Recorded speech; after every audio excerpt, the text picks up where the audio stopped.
Hello everyone and welcome back to the Nexus Gaming Series. I am Bahamut, your caster. On the left hand side we are going to be having Adults with Jobs, and on the right it is going to be Archetype, right? Yes, nailed it. I swapped it over really quick after the last game, but this is a Nexus Gaming Series Division A matchup, and I am so ecstatic to be bringing this to you. It's a best of two series.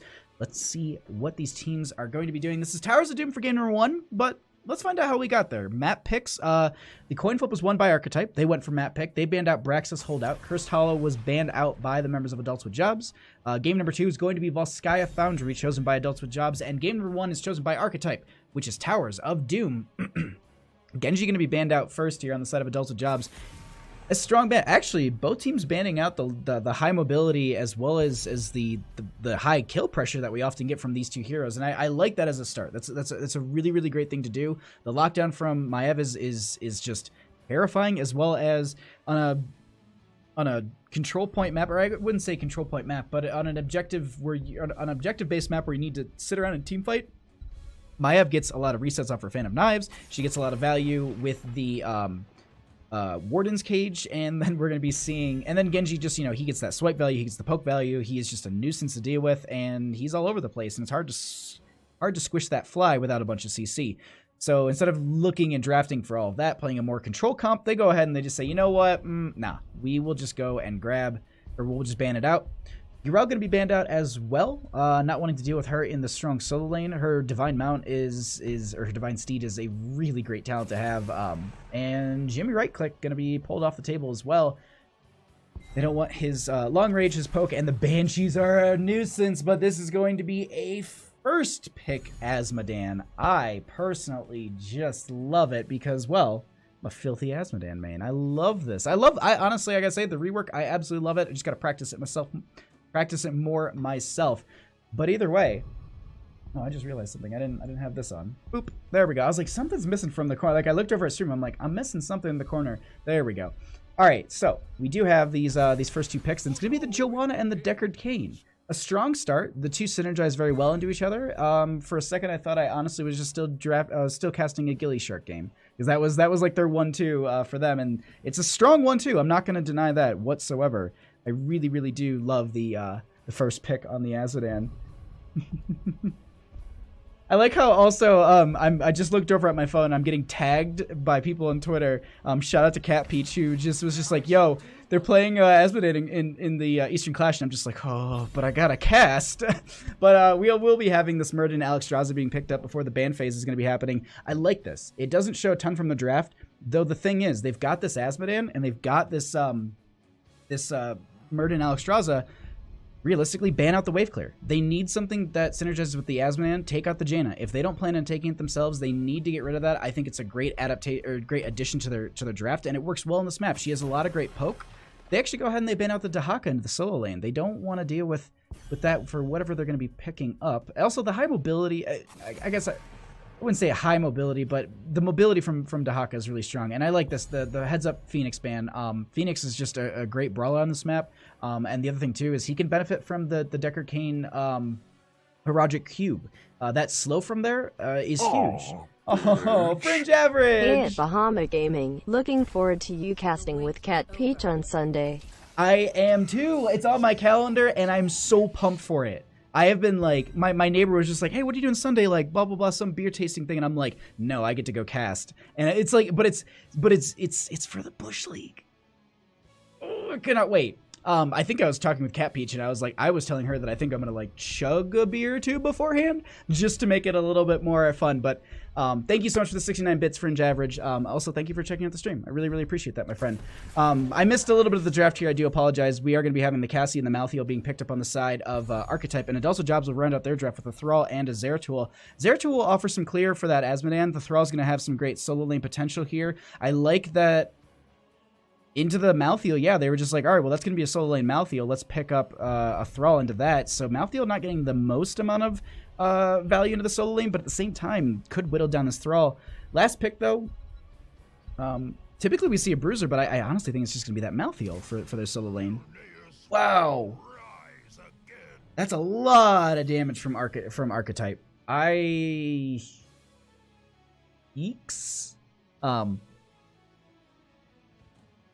I don't know. It's post 10. I think Archetype have a phenomenal draft. Last rites on any of these heroes is going to be terrifying. Lifebinder could shut it down. I do think that there's like a small window. We'll have to take a peek at that at 10 if they do go into the Lifebinder, but Lifebinder may be able to counteract the last rites. We'll find out here. Let's get into game number 1. I cannot wait for this. Once again, Fringe Average, thank you so much for the donation. I really appreciate that support, my friend. And I cannot wait for Sunday as well. But for now, we're going to be having this matchup between Adults with Jobs and Archetype. Thank you all for joining me on this Thursday night for some Pro-Am Here's the Storm. Glad to have you all here, and just thank you again. I don't know. It always, I don't know, it just warms my heart to have you here watching and hanging out, and it's just awesome of all of you. So thank you. Thank you so much for supporting the channel, and I don't know, making me feel so happy doing this. But let's go ahead and get into this. On the left-hand side, we are going to be having... Oh, I thought we were going to load in quicker. I started introducing way too early. All right, on the left-hand side, we're going to be having Adults with Jobs. Prepare yourself for... Retrofunk is going to be on the Zool... I don't know why I thought Zool Jin there for a second. Zeratul, that was weird. Randy going to be on the Asmodan. I Just Fizzed is going to be on the... onto the Thrall. Nats is going to be on the Alexstrasza, and Myrmidon using that voice line is going to be on the Muradin. And on the right-hand side, we are going to be having Archetype representing the red team with Real Ragnarok going to be on the Greymane. We'll have Ranos is going to be on the Decker Kane. Odin will be on the Malthael. Virtuoso will be on the Joanna, and Solo on the Cassia. Let's get into mid lane as both teams will be crashing at the same time. We do have that On a Pale Horse from Odin, so look for those quick rotations maybe between the bottom and mid. Maybe looking for a quick pick, or at least just this speed here. But Retrofunk scouting them out a little bit. Just want to let your beard out. Thank you so much for the bits, Fringe Average. I will resend that one right as we get out of this game. But at this point, let's go ahead and get in on this as Virtuoso and team will be making these rotations. Looks like they're going to be sticking for the 4-member rotation, and I like this. They've got great wave clear with the Cassia and the Greymane. The blinds will also be a nuisance for that wave clear on top of that, and it also just can shut down a little bit of the burst damage that can come up from Zeratul just from those autos being weaved in between the basic abilities. But it's just going to be quick rotations, and I got to say, really quick rotations from Archetype. Solo going to be just kind of dismounting them a little bit here. Stepping a little far forward, but as I noted, Retrofunk on the Zeratul is going to be helping the Asmodan clear fairly quickly. Going into the Gluttony at level 1, that's an interesting thing. Now, the adaptation, I can see how it works out on this map. If you get that cooldown reduction, there's a lot of people stacking up around these objectives. You can really get a lot of value with those stacks. And the other thing, too, is I believe you go from 2 to... You go to 3 stacks when hitting enemy heroes. Yes. So you get a little bit of that buff too, but the cooldown reduction can be pretty big, as Myrmidon is going to be dunked by the friendly Asmodan. No one really being caught out there, but it looks like they're going to have to stagger their rotations a little bit here, as they will go ahead and grab this camp in almost actually simultaneously, I can say. Both teams going to be grabbing these as another dunk going into the mid lane, and these rotations are starting to come out pretty strong in favor for the members of Archetype. Adults with Jobs are going to be looking for just getting those stacks. They're currently sitting at 37. Also going to be having the Thrall sitting at 10 of the Echoed Lightning. Right? Echo of the Elements. I was just like, that's not right. That's not right at all. Dunk going to continue to come out here, and they'll continue to pressure these lanes, but this will be cleared out. I don't think anyone's going to get value from their Sapper camp here, as Ragnarok is going to be needing to back up a little bit. That laser doing a decent amount of damage. Sapper camp going to be stepping up, and they actually get 2 right into there. Meanwhile, let's just peek into mid, as Myrmidon is staying in this lane, trying to just make sure they keep the experience even. And at this point, they're going to need to make the rotation from Archetype, and they go ahead and do that. Going to get some clear here. Some more harassment going on into Odin, but Myrmidon could be in a bad spot here, as Odin has turned with Ragnarok. Looking for some damage. Just going to poke out a little bit more, as we do have the first altar face popping up here in the next 17 seconds. We should just have the heal. Yep, they're going to go ahead and tap the well. Often, this is kind of the setup we see. We just have the 2 solo laners going to their respective sides, and then the contest over this mid. This is often what we see. I'm curious to see if we ever get teams maybe changing it up and just straight up just aggressing on the enemy side, leaving their own, because it's just kind of like expected to go that way. Curious to see just if any teams have tried that or gone for anything that can really throw them off like that. We'll see here, as we currently have some damage going out under Retrofunk. Going to be able to get that blink out just fine. But this is going to be the big contest between the 2 teams over this Alter here. Ranaros is going to be trying to get the cap onto it. Going to be doing it just fine for now, as there is going to be the interrupt from a couple of members, though. We do have Greymane diving in. Randy in a really bad spot here as Malthael starts to clean up, and that will be the Azmodan falling as well. The Thrall. Meanwhile, Myrmidon and Nats just stalling this out, but the thing is, death timers are low, but not that low, and it looks like they will need to back out of here. They won't be able to get any more delay, and that will be 8 shots in total going over to the core of Adults with Jobs, while Archetype taking 4 themselves. And I gotta say, early game, these two teams are playing this so very well. The levels haven't really been too, you know, it hasn't been a big disparity between the two teams in levels as well as playstyle. I mean, just 2 little picks has pushed them over into this advantage and experience by about 2,000 here. So overall, it's going in favor for Archetype, but the thing is, it's Towers of Doom. It's anyone's map. Literally, it is such an open table. I mean, I've lost games being, you know, 36 points to 1, and then you lose. And this is the map where you see it happen. I think there was actually a game with Cat Peach that I was casting. I want to say it was between these two teams, maybe, where it went from, we literally were like, I want to see the other team bring it back, and they ended up bringing it back and winning it, and it was like 1-26 or something like that in core health. Ridiculous game. It's so great to see these teams really just like pop off and just play into each other. And like, Towers of Doom, it's got a big mental game factor to it, but we do have the levels evening out quite a bit at this time.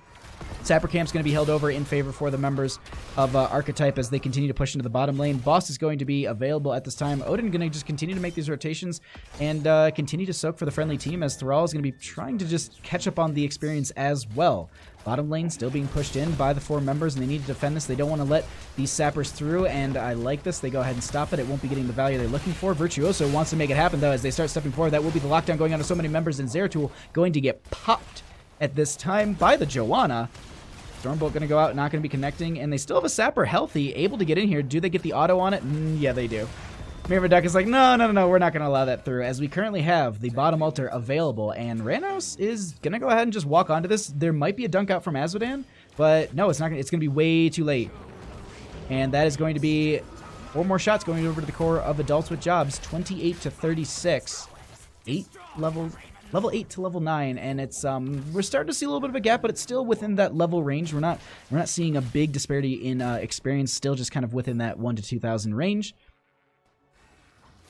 It's just it's these little things that I'm starting to, like, as I'm casting more and more, I'm just starting to notice, like, all right, you know, like, what do we need to focus on for you know, catching up in experience? And it's just, you know, it's just a little bit.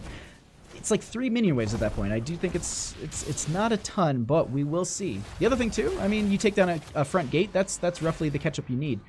Decker Kane alone, oh, excuse me, Ragnarok will be in that bottom lane. I didn't see that the portions are stacked over, but that is going to be 10s achieved on the side of Archetype first, and we do have that Go for the Throat, Ball Lightning, Last Rites, Blessed Shield, and the Lore Nado, as they are posturing to go ahead and take the siege camp. But the thing is, there's 5 seconds on it. They just go ahead and turn onto the Azmodan and start putting so much damage. Ball Lightning going to be coming out and connecting onto a couple members. They will spread. Randy so low, they start to get the Go for the Throat.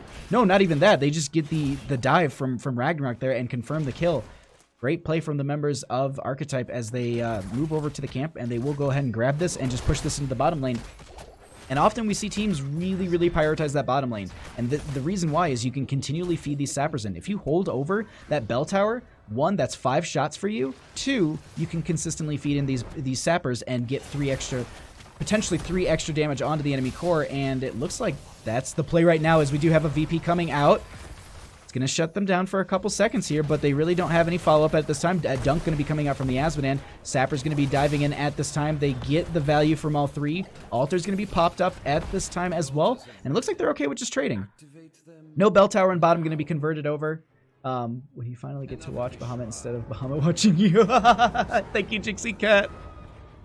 Thank you for that.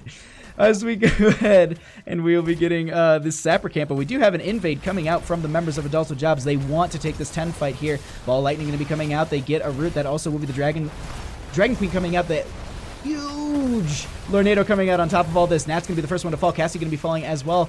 And 1-for-1 trade. So many of the members of Adults with Jobs are so low, but so is Archetype. As Azmodan steps up, if they can just get a dunk out, that'd be enough. But unfortunately, the healing will be coming out, and they will be fine as a 2-for-4 trade going in favor for the members of Archetype, and they will have the Sapper camp pushing down the bottom lane. Now, the one thing I want to note, Asmodan did finish the Gluttony stack, so they will have that cooldown reduction. I do believe it's based on enemies per enemy hit, and it's doubled against heroes. So, to be honest, I don't know. My 2 cents on it, I'm not the biggest fan of Gluttony. Yeah, it's either greed or you go for Wrath, and Wrath is really the number one that I go for. But it's the auto attack damage is just huge, and on a map like this, you get some auto attack range, you get some spread damage with bombardment. It's a lot of I don't know. We'll see. I'm not gonna poo-poo it just yet. It's still early in the game. It's 11 to 13, 24 to 32 in core health. Next altar will be a double phase in this bottom lane, and this is the other factor of holding bottom lane over. Now it is so much harder for the members of Adults with Jobs to rotate in on the next altar phase. To realistically go to bottom, they have to walk past the enemy bell tower or through this pinch point and then down through the lane. And so holding this over, it's a huge strategy. And so this is something you can take into your Hero League games or your Team League games or your own NGS matchups. Hold bottom lane on Towers of Doom. Feed in the sappers. You have quick rotations from your solo laner on like that Malthea, for example. Great plays so far coming out from the Archetypes as they go ahead and get the pick onto Cassia, but that will be 10 shots going over in favor for the members of Archetype. Putting the core health down to 14 at this time. They could pick up boss, putting them into that 4 range. They don't have their Cassia just yet. They're pressuring onto this camp, but this is a little risky here, and it's going to be, they're going to back off just fine. And I honestly gotta say, they gotta play this aggressive. It's 13 to 14. They got one dead. If they can get a second kill, that'd be huge here. As Ragnarok will be the item of their eye. Retrofunk gonna go ahead and pick that up, but Ragnarok will go ahead and get the counter kill. But they find the route onto the Worgen. Oh, but they want this as they get the dunk out, but they won't connect onto Real Rag. And gonna go ahead and tap well and be fine. They stagger one death, but they lose the Zeratul themselves. So 1-for-1 trade. I'm not sure if it's worth it. Camp though available. They're gonna need to start pressuring across the map a little bit harder on the side of Adults with Jobs. They need to play a little bit more aggressive when they have some of these advantages. Like for example, right now, I think they definitely could have taken that camp at least on their side, but they're gonna be giving this over as it looks like Alex Strauss will start that out with some friends, and Odin and Virtuoso want to invade on this. Myrmidon is gonna be like, I'm out of here. We don't want this, and they will just go ahead and steal this away. They picked up their own, and the aggression coming out from Archetype is so strong. They keep pressuring Adults with Jobs back, and it's honestly getting. I'm a little worried for them if they're just letting a lot of these fights and these brawls kind of go over in favor for Archetype. They need to find that dive into that backline. Getting onto Ranos there as they did before was huge. Maybe they get a good VP and just kind of lock down one member. We'll find out as Solo going to be diving in on that Cassie. We have a lot of sappers barreling into this bottom lane fort, and that will be converted over once again before this altar phase. It's a triple altar phase. If they get all 3, that is going to be GG's as Thrall goes ahead and says, I don't want that to be happening. Goes ahead and confirms the left-hand side. Malthea won't be able to make the rotation. Going to go ahead and pick up their own. This will be Ranos picking this up potentially. Myrmidon going to be stepping forward, but way too far away from the team. Gets blown up, and that sacrifice will confirm the extra 5 shots going over. Now, with that kill onto the Myrmidon, do they rush boss is the big question. Boss is available. They don't really have any boss control outside of VP. Little fight between Retrofunk and Odin. But at this point, 14 to 16. They could do it. I think they're going to go for it. The worst case scenario, they give over 4 shots. It's momentum, though. The momentum is huge, too. It potentially could go over the level advantage. And so I think they're just going to posture around it, maybe fake it, look for for a pick onto one of the members. They get the blind into the bush. They get the root out from I Just Fizzed. Currently, though, going to be having the teleportation point going to be opening up. And fun little fact, when that happens, all the forts or all the bell towers go from being forts to keeps. It's actually the in-game way of scaling instead of it being over time. That's just kind of the trigger for it as they don't go for boss. No camps, no sapper camps available at this time. About 30 seconds on both, or a little bit more. So they'll just continue to hold over bottom lane. If they can get a pick on Retrofunk, that'd be huge, but it's not going to be happening. They just kind of walk away to there. They also had the VP, so they could have just dropped that if they stepped a little too far forward. But they want to take over this bottom lane. 15 to 16. Not available for that talent tier just yet. And they just continue to pressure the lane. Waiting for that, just that little, where's the dive? We have Retrofunk kind of getting out, a little burst damage coming out from them as well. 16 should be achieved any second on the side of Adults with Jobs. They'll be able to even this up. We currently have Thrall maybe looking for that flank, but Odin was like, how about no? and denies it. Sapper Camp's going to be available on the right-hand side, but this is a single altar phase. Even if they convert this bottom bell tower, it still is potentially the win condition for the members of Archetype. As the VP goes out, Ball Lightning comes out as well. They get the dunk out onto a couple of members, but no kills just yet. Ragnarok is very low here. They get the kill onto Nat, so 2 members on the side of Adults with Jobs going down. Actually 3, and that is going to be a lot of damage going out. Myrmidon needs to get out of here, and taking some poke damage out from Solo. They actually step up, and they're going to go ahead and sacrifice themselves trying to kill the Cassia, but here's the thing. Currently have Ranos going to go ahead and get the capture onto this. I don't think Asmodan has a dunk. Oh, he does. Okay. Well, the cooldown's there, but it won't be quick enough for them to go ahead and stall this out. They actually want to take this fight. They turn onto Myrmidon. Dunk going to be coming out again. Getting that little bit of that cooldown reduction is helping quite a bit. Yo, One Mega Man fan, thank you so much for the raid. Welcome, everybody. They actually didn't get the interrupt in time, and that is going to be the core falling. The first game going over to Archetype. GG. Well played.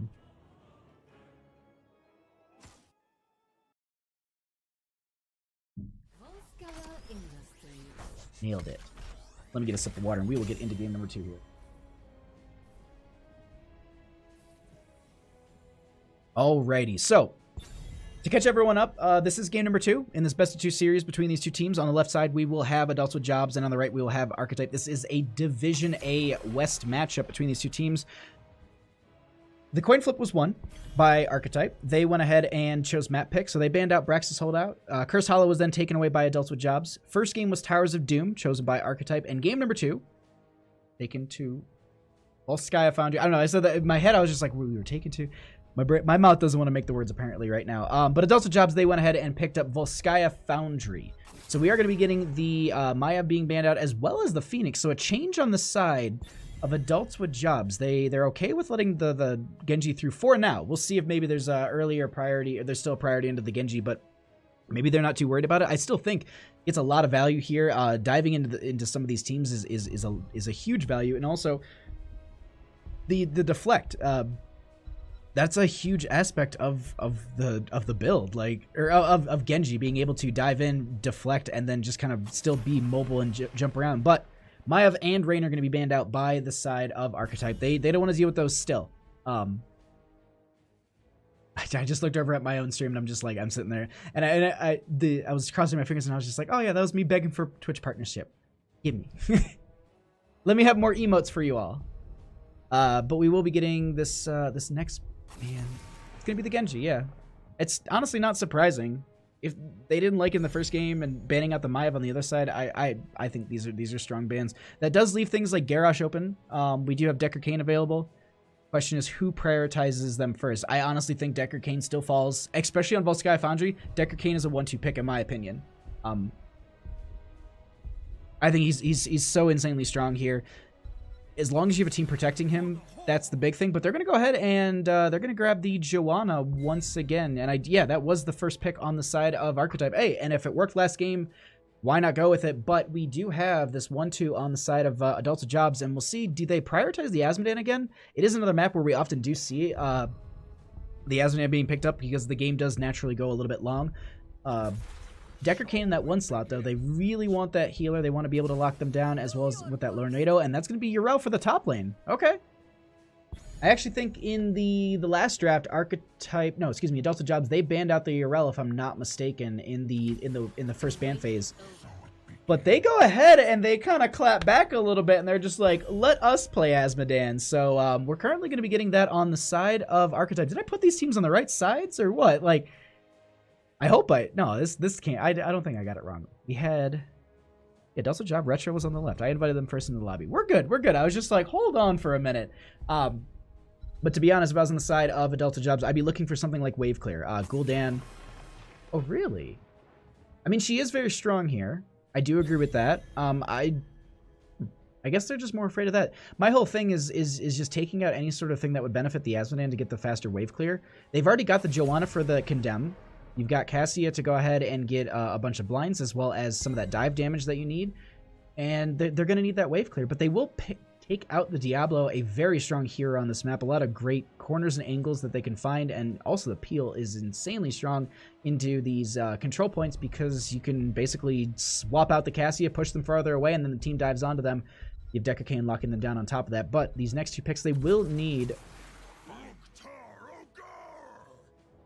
all the displacement in the world. You have the Toss from the Garrosh. You have the Telekinesis from the Alarak. You have the Righteous Hammer from the Urel. I love this draft on the side of Adults with Jobs.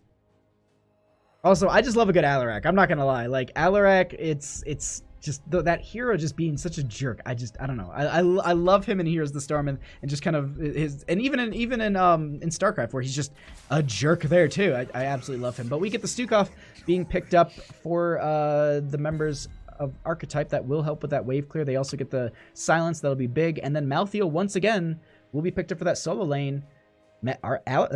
Alarak could be this, or no, it will be the Urel. I was like, Alarak could solo lane, but I haven't seen that in forever. Plus, they have the Urel. Now, the other thing to note is a lot of teams have been telling me that they think Malthael is the counter into Urel. And we're going to have to find that out here in this game. Last pick, though, need some more damage, to be honest. And I don't actually hate it at all. The poke damage out from Kael'thas can be really strong. That's an okay. It's Cybernetic Hawk that you can't do. I was just like, is that a ban skid? No. It's the Steampunk one. Steampunk one is a-okay to go through. I don't know about all of you, but I am super, super excited about this. This game number 2 between these 2 teams. We are going to be getting another Asmodan going into this match. And if you know me, and I'm sure you do, I love a good Asmodan game. So let's go ahead. Let's find our way into game number 2 on Volskaya Foundry.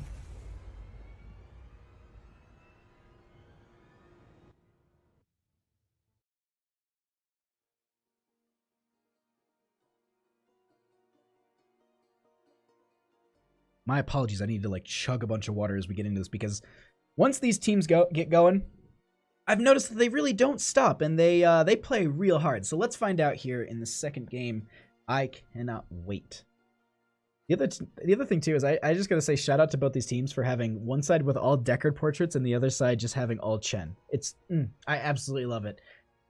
Though I wish we could get some Chen play. I know Zexurus somewhere out there. Like, if there was a Chen, I think like Zexurus would just show up in my chat and just be like, "Hey, what's up? I heard there's a Chen being played on someone's stream." But let's go ahead. Let's get into this. Game number 2. On the left-hand side, we are going to be having Adults with Jobs trying to even out this Knight 1-to-1, but can they do it? I Just Fizzed will be on the Garrosh. We'll be having Randy going to be on the Kael'thas. Retrofunk will be on the Alarak. Myrmidon will be on the Urel, and Nat's going to be rounding out the team on the Old Man Deckard Kane. And on the right-hand side, up 1 game, trying to make it 2, we're going to have Archetype with Solo going to be on the Cassia, Virtuoso going to be on the Joanna. We will have Ranaros on the Stukov. Ragnarok will be on the Asmodan, and Odin once again reprising his role on the Malthael. Let's go ahead and get into this as Deckard Kane has prepped the lanes. And I just got to say, starting this out, we got the same gluttony from Asmodan. I wonder, what do these teams know that I don't? I'm glad that both teams picked Asmodan, so I can ask both teams what's their reasoning for it. We'll find out here. Let's get into this match. Rotations is going to be coming out from the members of Adults, from Archetype. Adults with Jobs should be picking up their rotations as well, as those will be happening between the top and the mid. Ever so slowly. Retrofunk getting that little telekinesis, making sure they're not going to be missing out on any experience. But as I noted in the last match, and as we saw in the last match, the rotations that came out from the members of Archetype are really, really strong. And they were actually out-rotating the members of Adults with Jobs, as they're currently getting some of these slows in between the lanes. But the thing is, they just kind of back up and they're just like, all right, that's fine. Like, you can dump some of your abilities, burn some of your mana, but we'll just continue to soak these lanes. Ragnarok is going to be just going into that top lane by themselves. No assist from the team. Meanwhile, we just currently have some anchoring coming out from I Just Fizzed, and then we'll have some Enforcer camps being picked up as well. Alarak can be grabbing the left-hand side, and then we have the bottom lane. Myrmidon into Odin, and it's looking pretty even between the two. Myrmidon a little bit lower. We'll have to see if Odin's able to pressure them any harder, as it looks like both of them are just like, all right, well, we'll clear the minions, maybe brawl a little bit, and then it's time to get going. Righteous Hammer is going to get that repositioning onto them, as Alarak will be finishing this up. Retrofunk going to need a little bit of help from Nats, just to make sure that they stay alive here. Don't want to get picked off that low on health this early into the game. 3-3 in levels, a little bit in favor for the members of Archetype, as 4 should be achieved fairly soon for both teams. And we also have the objective going to be popping up here in about a minute.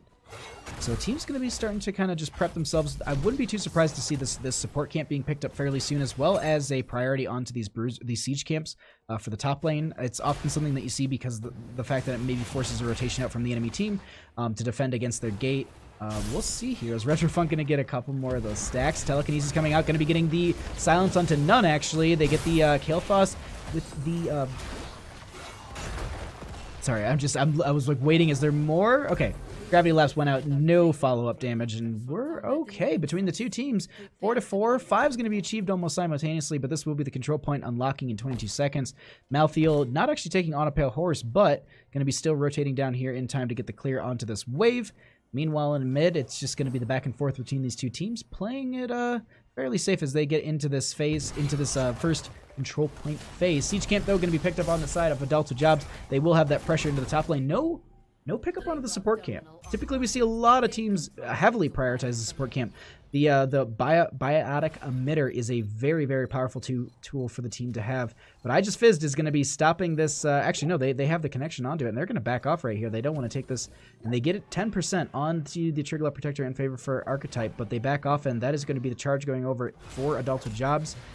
6-6. They're just going to look for more wave clears, sitting at 112 stacks on that Asmodan for that level 1 currently. The cap is at 400 for the baseline. That level 1 for the cooldown reduction needs the 200.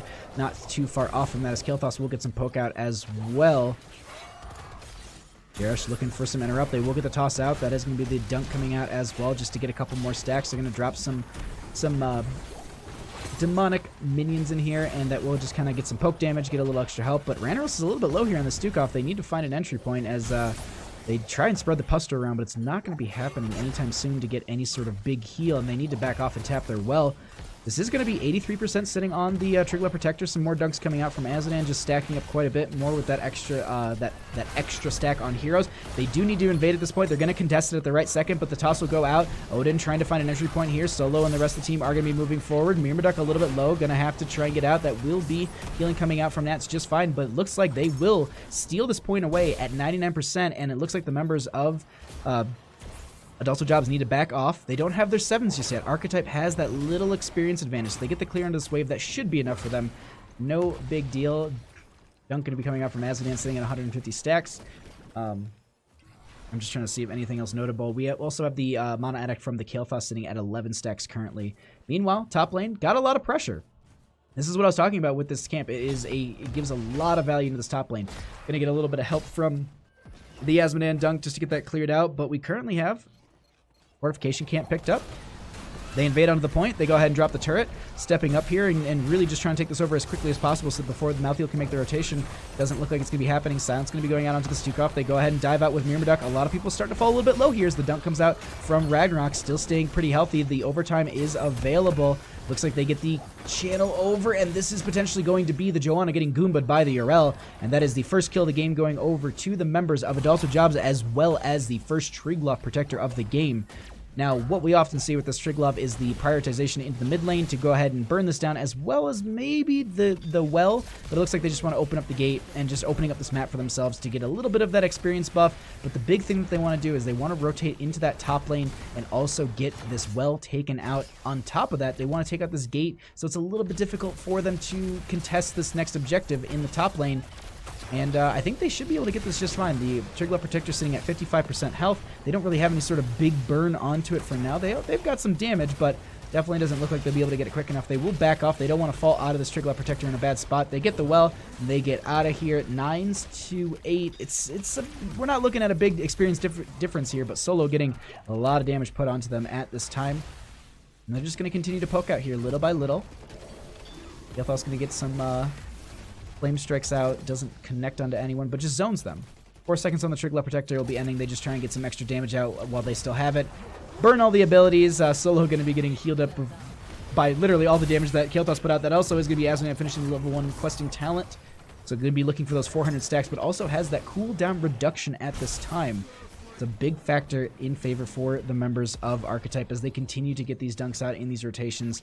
We'll see how that works out for them. Meanwhile, poking down in this bottom lane, it looks like Odin and Urel have been going at it, but it's... Ooh, Myrmidon actually setting up potentially for a flank. The danger pink's coming out, and the walk around was there, and they just go ahead and they just back right out of there. They're like, you know what, we'll continue to push this wave up a little bit and just try and get some pressure into the bottom lane. Meanwhile, though, fortification camp going to be picked up. They could make a hard rotation under the URL. We'll have to see if they're able to do that. They know that the camp is picked up. Righteous Hammer coming out, that Divine Steed, and they're out of there. They're just like, no, I don't want to do this just yet. 10s for both teams. That's the big factor at this time. Massive shove coming out, not connecting. Support camp is trying to be picked up by the members of Archetype, but Adults with Jobs, they are playing this so aggressive. I love this. They are kind of stepping back up into the members of Archetype, much like how they did a 3-member taunt. That also will be the Sleep coming out, but it will be interrupted right away. We actually get the burn onto the garage. The Deckard King will be falling on top of that. Support camp stolen away by Archetype, and they just got everything from that they wanted. 2 kills and the camp. They can go ahead and set themselves up and prep this top lane. If they can just push in and take this out, much like how the members of Adults with Jobs have pushed them in, they'll get a lot of value here. But Real Rag is going to need to go ahead and back off, need to get more mana. Meanwhile, bottom lane is getting pressured. They'll go ahead and just rotate down here to get the clear onto this on the side of Adults with Jobs, as well as picking up those globes for Kael'thas. He's just going to need those last ones, and it is an uncapped quest, so they will be scaling those throughout the game. So just getting as many of those as possible is a huge factor for them. The other thing to note really quickly is that the Alarak is sitting at 103 sadism. Oh, I know Alaraks, and boy howdy do they love it when they can maximize their sadism, because they just become terrifying. Rotation's coming out. No big picks, no big fights at this time. Top lane's gonna get pressured out by the Yasmin, just kind of looking through the talents this time. Nothing really standing out. Me. Sorry, I'm just kind of skimming this, and it looks like, yeah, there's nothing too major. Just going to continue to get wave clear between these lanes, and I do believe the next Triglav should be popping up in a few, in a few moments. Currently, going to be having Kael'thas pushing top lane. They've actually got a lot of value from this. If they could just push their Asmon and maybe a couple members further into the top lane, they could maybe take out the well, and that's the little experience advantage they might need. The other factor, too, is it'll push them closer into the 13s that are necessary, and I think both teams are really looking for this, as well as just getting the stacks onto the Asmon. I mean, I keep talking about it, but that is a huge factor of their composition. If they could... Oh, the silence coming out of the Malthael here, not in a good spot. The taunt will be there as well, and that is going to be the blow-up that they do not want to have. Ball Lightning coming out. They want to look for the reactionary kill. Sleep going to be coming out into so many members. Retrofunk going to be getting killed, so it's a 1-for-1 trade. Dunk going to be coming out from Azanan. That will be the Phoenix coming out as well. I just fizzed in a bad spot, looking a little bit low. The toss will be going out onto Myrmidon, and that is going to be another kill in favor for Archetype as they go and set their sights on another, but they actually trade out their Cassie at this time. Myrmidon actually really low, gonna get no lockdown from the Deckard Cain. Nat's gonna be sitting on this point. They will be starting to get some percent in their favor.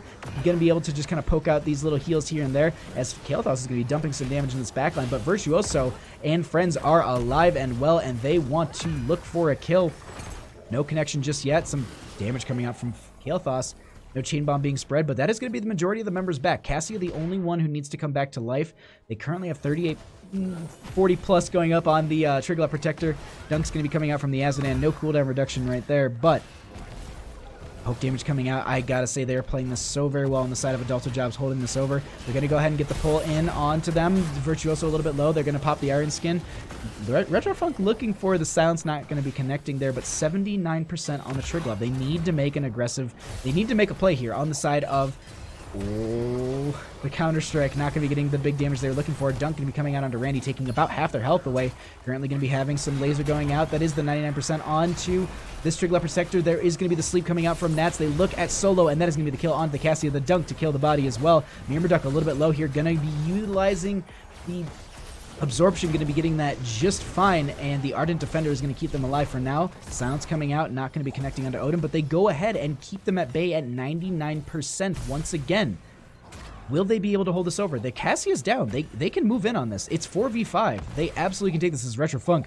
It's a big old chunk of damage taken out. The other thing too, Asmodan did finish the stacks with that last dunk, so any sort of benefits they're looking for from 16 to 20 is going to be available as they get the silence. The toss is going to be going out onto one of the members. They solo Odin away, but the thing is they're soul ripping and getting so much health. They need to back away. Some poke damage coming out from Retrofunk, actually chasing this kill. Oh, they won't be getting the telekinesis as needed, but that will be I Just Fizz sneaking this away, and they pick up the second Triglav Protector of the game. Big question is, what's their play? Bottom lane or top lane?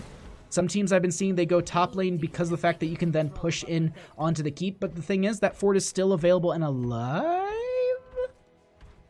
Yeah, they're going for that top lane pressure. They want that fort as well. Or at least they want the fort. Some damage going to be coming out at this time. The dunk actually going out a little bit early from the Yasmin. And a couple of the members from our Adults with Jobs very low here. But the Triglav Protector, second one of the game, still very strong. We're sitting at 12 minutes in the game, sitting at 69% health. And they will go ahead and confirm this fort. And yeah, they'll be just rotating down. The big question is, do they prep for point C, or did they just open up mid lane a little bit more and look for the big experience off of the fort? God, the Yasmin just getting insta wave clears too. The only thing though, doing that, it kind of allows Randy to go ahead and steal away these regen globes, sitting at 34 regen globes on that Mount Attic. Currently going to be having the Phoenix going out as well as a Flame Strike underneath it. They want to get a bunch of damage here as Odin will be going for the flank here. I Just Fizzed is going to be getting killed. Oh my god, I Just Fizz getting out just fine. Odin and Virtuoso a little bit low here. Myrmidon looking for some poke damage onto them as well. I Just Fizz is like, I'm out of here. I'm just going to Hearth and lane. My health is so low, and they don't get that kill. That's huge for them. Not staggering that death. They don't give over the fort. That's the other big factor, though, on the side of Archetype. They save their fort. Adults with Jobs get some decent sieging. No major kills. No major experience advantages. They have actually been fairly even between the two teams, especially into this later half here. So it's going to be the rotations for the fortification camps. Going to be going ahead and having probably siege camp picked up as well, and probably something on this support camp. I'm honestly surprised that the lack of just priority onto the support camp. If you went back and watched the Div B game that I just had used, like anytime it was off cooldown, I think they were trying to grab it as quickly as possible, because the biotic emitter is such a strong tool to have for your team, as the members of Archetype are going to be stepping up here. Going to go ahead and get the Righteous Hammer from Myrmidon. Still on this camp. Going to get some dunks out. Cooldown reduction will be there. They go ahead and help finish this out. The question is, will they be able to steal this away? Sleep going to be coming out, connecting onto a couple here. They're not able to collect it because of the fact that they had the silence out, and they actually steal it away and drop it for themselves. No, they steal it away and drop it for themselves. Holy crap, and they're going to be going ahead and just backing off of this. Oh my god, I love that the silence was denying the Garrosh from being able to collect this, as they actually move on to Odin here. Massive shove coming out. The cleanse is going to be there as well, or at least the self-cleanse. The counter-strike is going to be coming out. Retrofunk so low, going to be confirmed by the Cassia. Randy going to be needing to get out of here, but holy crap, this back and forth between these two teams. Point C should be available, and I want to say about 30 seconds, or at least the timer should be coming up in 30 seconds.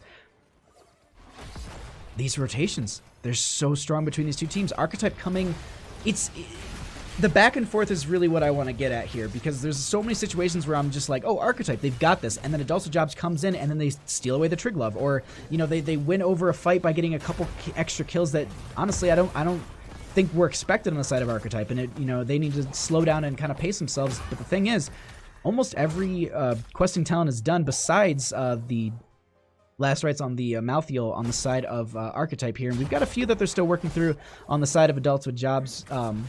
Garrosh is looking for one more of those War Breakers. Alarak actually just going to continually stacking up that level 4 talent negatively charged, also finishing their level 1 as well. So across the board, these teams are really powering up. It looks like Urel will be going ahead and, or excuse me, the Cassia will go ahead and grab that. They don't want to stagger that out. But the thing is, Odin caught in a bad spot. Going to use the self-cleanse once again, ripping these souls. The sleep actually is burned. Myrmidon going to go ahead and utilize the taunt, the toss. Odin still getting out of here. They burn so much. They don't get the kills. The last right goes out. The absorption is there. The Ardent Defender is going to be getting the value they want. So a 1-for-1 trade at this time. Massive shove going to be onto Retrofunk. I Just Fizzed, not in the best spot. The dunk going to be coming out as well. They confirm the kill onto the Garrosh. Randy looks like it might be the next person to go, and they look for that. They get that kill. Virtuoso going to be chasing the Myrmidon, gonna get the dismount. They're gonna be trying to heal, but I don't think they're gonna be getting out of here. Yeah, that's gonna be Stukov confirming that kill, as 4 members will fall on the side of Adults with Jobs, and this is exactly what I was just talking about. The back and forth between these two teams on this in this game has been ridiculous and is ridiculous. I cannot believe the amount of pressure and value that they're getting into this team. Actually, into each other, realistically. I'm just waiting for them to all pop back up. They'll come down to this bottom lane and steal away the Triglav Protector once again, because they've done that already twice. Now, granted, they've done that twice. They've gotten a lot of value, but the thing is, these late game Triglavs, this point C, the point D, which is actually just A repeated because it just continues the cycle, that you can go through a fort and a keep potentially with this, depending on how well the enemy can siege into you and just burn down the Triglav Protector. So I gotta say, at this point, they're setting themselves up for a really good condition on the side of Archetype. We do have that Groundbreaker being finished from the Garrosh. That will be the sleep coming out onto a couple of members. The Flamestrike will wake them up, but two will still be asleep for a little bit here as the turret will be picked up as well. Sitting at 59%. They didn't continue to finish this out. They're close to 20s. They just need a little bit more. Toss going to be going on to Virtuoso, looking for the root. Won't be connecting. The Unstoppable is used. So the Iron Skin is down at this time. 20s are a hair away for the members of Archetype, and they know that they can just get that and then just roll in on this point because, well, fighting into Storm talent here, that's a bit risky. Looks like they will be going ahead and grabbing this fortification camp, though, or at least trying to. Massive Shove going to be coming out to delay them out. Dunk going to be getting so much value here. We actually have the pull-in onto the Joanna, and we actually have the counter-strike coming out as well. Silence going to be there as well. There is so much damage coming out. The last rites as well as the dunk confirming the kill, but Alarak, the Stukov will be dying solo, trying to get some value here. We currently have the Kael'thas falling as well as the Deckard Cain. It is a bloodbath currently happening. Solo is not going to be falling. Myrmidon going to get the Divine Steed and get out of there. Two of these turrets are available, and the thing is, with 4 dead and the timers like that, this is going to be a Triglav Protector in favor for the members of Archetype. The question is, how far can they go with it? Let's see, 59%, 23 seconds. Oh, I think they're going to get the Triglav Protector. They'll be able to walk it into the bottom lane, but I don't know. Ooh, actually, no, they're prepping this quite a bit, and they can just walk it up with the Malthael, so Gate going to be going down, but it definitely won't be the keep. I don't think they can burn it down in under 7 seconds. But I like what they're doing. I have to chug water at this point. I like what Myrmidon's doing, just trying to soak out, trying to get as much experience in this time as they can. Triglav Protector has been picked up. They're going to walk it down the bottom lane. Ball Lightning going to be connecting on to I Just Fizzed, going to be jumping around. Retrofunk going to get that Counter-Strike out as well. 21-19. It's a pretty big defense they need to make on the side of Archetype. Gonna go ahead, or excuse me, on the side of Adults with Jobs. They go ahead on Archetype. They're gonna be playing this aggressive. They get the keep, and they're just gonna rotate out. 92% on this C point Triglav Protector. 20s are about to be achieved on the side of Adults with Jobs. They're just gonna be opening up the map a little bit more. I don't think they're gonna be trying to go to end off this at least anytime soon. Dunk's gonna be coming out. We do have that Asmodee going into the Pride, if I'm not mistaken, at level 20. Yeah, and also going to be having the total annihilation for the 5%. Excuse me, I missed that. As I'm looking at talents, it's just Urel's just going to get bodied and get killed by the Cassia. They take down the fort, and I think with that, they're like, they've got 1 dead for 60 seconds. Let's try for this core. 44 seconds on the Triglav Protector, sitting at 69% percent health, and they will go ahead and try and go for this. Randy getting chunked down a little bit here. The Triglav Protector has worked its way onto the core at this time. A lot of the members are still very healthy. They dropped the turret as well. I Just Fizzed is going to be trying to work this thing down. They have dropped the shields on it. The Triglav Protector sitting at 40%. This is looking a little risky on the side of Adults with Jobs. Dunk's going to be going out. Randy taking so much damage, but they're still hitting the core with that too. They're getting a lot of value. Massive Shove going to be pushing back Retro Funk, but unfortunately that is going to be the core falling, and GGs are called. Game number 2 going over to Archetype. GG. Well played.